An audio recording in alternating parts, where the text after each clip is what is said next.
talk some more about patterns in words. So before we dive into our new pattern today, let's talk about some things you might already know about words. So you already know that words are made out of letters and syllables, and that there are lots of different kinds of patterns in words. So let's take a look at a word and let's just refresh our memories of what we know. So let's take a look at the word recharge. So you might have to recharge your cell phone, right? Or your laptop if the battery runs low. You might feel like you need to recharge your spirit or your energy after a long day. So let's take a look at the word recharge and let's think about some things you already know about words. So you might already recognize that recharge has 2 syllables. You might recognize that that first syllable, re, in recharge, is an open syllable. That might be something you already know. You might know that letters have patterns, and you might recognize a pattern you know right here with our CH, ch, of 2 consonants going together and making one sound. Those are all things that you probably already know about language. So today I want to talk with you about another pattern in our language. And this is a pattern that's really cool because it can change the meanings of words. And that pattern is something we call a prefix. Prefixes come at the beginnings of words and they change the meanings of words. So if you look at the word recharge, our prefix is re, right? If I take off the prefix, I have the word charge, right? If I charge the battery on my laptop, I give it energy. If I feel charged up and ready to go, I have a lot of energy for my day. If I have to recharge, that means my energy on my battery, my energy in my spirit has maybe gotten a little bit low and I need to charge it up again. So re is an example of a prefix. A prefix comes at the beginning of a word and it can change the meaning of a word. So we're going to explore this pattern today. I have a message to share with you and we're going to talk about some of the words that we're noticing that might have this prefix of re, meaning back or again. All right, let's take a look at our message. Dear friends, this week I reread a favorite book. It was so much fun to revisit the characters. It felt like reuniting with old friends. I love to rediscover old favorites. Love, Dr. Newton. So really, the reason I chose to reread a favorite book is because I really felt like I needed to recharge. My spirit felt kind of low. I was kind of tired. I was kind of grumpy, right? I felt like my energy kind of was lagging and I needed to build my energy back up again. And so I decided to reread a favorite book. So let's take a look at some of our words in our message that might have this prefix of re, meaning back or again.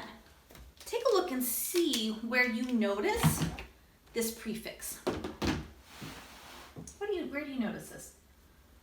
I think you might be noticing it here in reread. Let's take a look at that word, reread.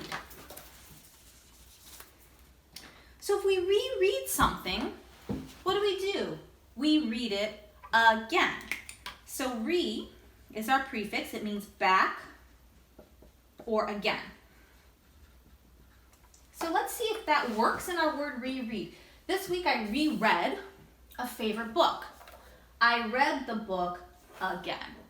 So do you see how when we added that re, we changed the meaning of the word, right? Here's the word read or read. It means you did it once, right?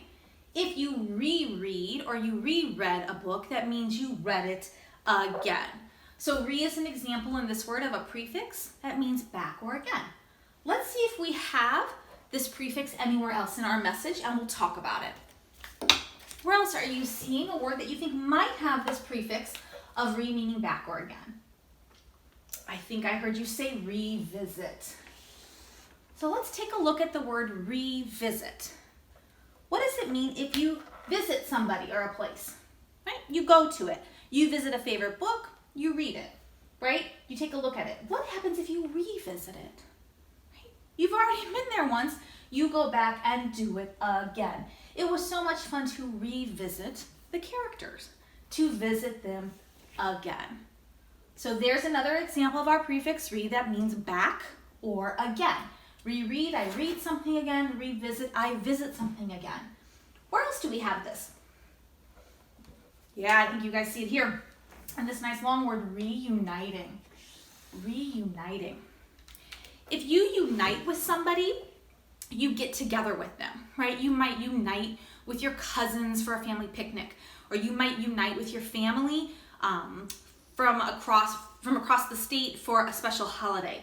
When you reunite, you get together again. So what do you think? Is that an example of our prefix re meaning back or again? Yep, it sure is. It felt like reuniting with old friends. It felt like uniting with them again, getting together with them again. I love to, I heard you say it already, rediscover old favorites. So what happens if you discover something? If I discover a book I've never read before, it's the first time that I'm reading it. If I rediscover it, that means I discover it again. I find it again. So readers, one of the things you can do when you're reading and you come to words that maybe you're not sure about is you can take a look and look, like we say, for patterns. A pattern you can look for is a prefix. A prefix comes at the beginning of the word,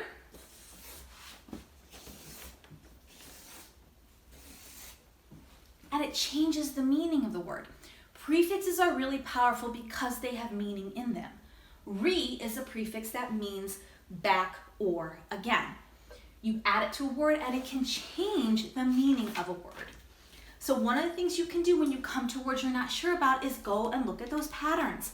Maybe you're going to notice a syllable pattern. Maybe you're going to notice a letter pattern. Maybe you're going to notice a pattern of meaning like a prefix. And that can help you figure out what a word might mean. So tomorrow we'll play some more with this new prefix re, meaning back or again. Thanks.